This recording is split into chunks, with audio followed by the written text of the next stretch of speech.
মাজত কেৱল 4টা দিনৰ নিৰ্বাচনী প্ৰচাৰ আৰু তাৰ পিছতে তৃতীয় পৰ্যায়ৰ নিৰ্বাচন। কংগ্ৰেছ কক, CPIM কক বা AGP BJP মিত্ৰ দলেই কক, প্ৰত্যেকৰে নিৰ্বাচনী প্ৰচাৰ এতিয়া তুংগত। আৰু এই মুহূৰ্তত অসম গণ পৰিষদৰ দুৰ্গ বুলি পৰিচিত বঙাইগাঁও বিধানসভা সমষ্টিত CPIMে ৰোড শ্ব' কৰিব। বঙাইগাঁও বীৰঝৰা উচ্চতৰ মাধ্যমিক বিদ্যালয় খেলপথাৰৰ পৰা এই ৰোড শ্ব' আৰম্ভ হ'ব বঙাইগাঁও চহৰৰ মাজমজিয়াৰে। CPIMৰ প্ৰাৰ্থীগৰাকী মোৰ সৈতে আছে, মনোৰঞ্জন তালুকদাৰ। এই মুহূৰ্তত প্ৰথমতে আপোনাক শুভেচ্ছা জনাইছো। ধন্যবাদ। যি দেখিবলৈ পোৱা গৈছে শেহতীয়াকৈ মূল যুঁজখন বাক বিতণ্ডা চলি আছে কংগ্ৰেছ আৰু CPIMৰ মাজতহে, কি কয়? এইটো বাক বিতণ্ডা নহয়, মূল যুঁজখন চলিব বিজেপি অগপ আৰু CPIMৰ মাজত। এইটো তাৰ কংগ্ৰেছ এটা ফেক্টৰ নহয়। এতিয়া কংগ্ৰেছক জনসাধাৰণে ত্যাগ কৰিছে তেওঁলোকৰ ভুল সিদ্ধান্তৰ কাৰণে। এতিয়া মানুহৰ মাজত ঐক্য যেতিয়া গঢ়ি উঠিছে, এতিয়া কংগ্ৰেছ আৰু ছেদ হৈ গৈছে। হয়, আৰু আন এটা কথা উল্লেখ কৰিব লাগিব, বঙাইগাঁও বিধানসভা সমষ্টি অগপৰ দুৰ্গ বুলি পৰিচিত। মইতো নাভাবোঁ দুৰ্গ বুলি। দুৰ্গ এটা সময়ত আছিলে, 8বাৰ তেওঁ নিৰ্বাচিত হৈছে।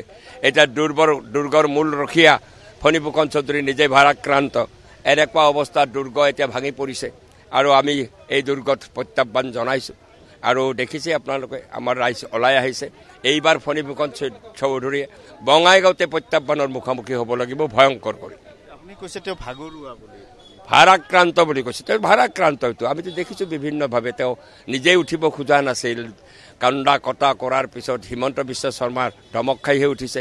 আৰু তেওঁ নিজেই কৈছে মোক CMহে উঠাই দিছে, বা বিজেপিৰ সভাপতি ভৱেশ কলিতা, হিমন্ত বিশ্ব শৰ্মাই তেওঁক উঠাই দিছে। এই কথা তেওঁ নিজেই স্বীকাৰ কৰিছে।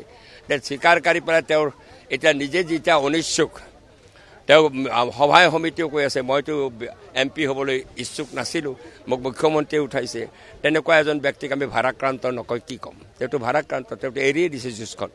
গৌৰৱ গগৈক আপুনি মুকলি সমৰ্থন জনাইছিল। গৌৰৱ গগৈয়ে যোৱাকালি উল্লেখ কৰিছে যে যুৱ প্ৰাৰ্থী এগৰাকীক নিৰ্বাচিত কৰিব লাগে। মনোৰঞ্জন তালুকদাৰ ক'বই, দলৰ সপক্ষে তেওঁ ক'বই। সেইটো আমাৰ কথা হৈছে, আমি নীতিগত আমি ইণ্ডিয়াত আছোঁ। আমি ইণ্ডিয়াত থাকিমেই। আমি ইণ্ডিয়াত থাকিম। ইণ্ডিয়াৰ থকাৰ কাৰণে আমি গৌৰৱ গগৈক সমৰ্থন দিছোঁ। অকল গৌৰৱ গগৈক আমি মীৰাবৰ ঠাকুৰ গোস্বামীক আমি সমৰ্থন দিছোঁ।